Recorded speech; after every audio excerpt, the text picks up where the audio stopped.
So this is a breakdown on how I made a beat for J. Cole. And if you're a big fan of J. Cole, I'm talking about a 2024 J. Cole, man, this is for you. So watch till the end, and please don't forget to like and comment and subscribe. So this is a loop I got from Instagram. It sounds like this at first, but then I pitched it down, then it sounds like this.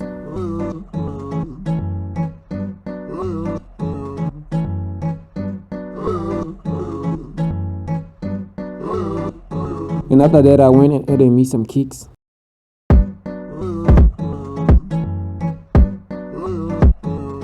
Those kicks are fire. Then I added some claps. Then I add some hi-hats, and look at the control. They are not equal, so do that too for a bouncy hi-hat. After that, then I add some open head.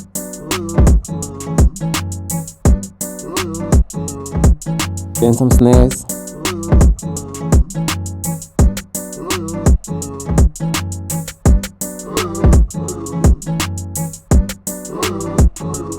Then I add some distorted 808.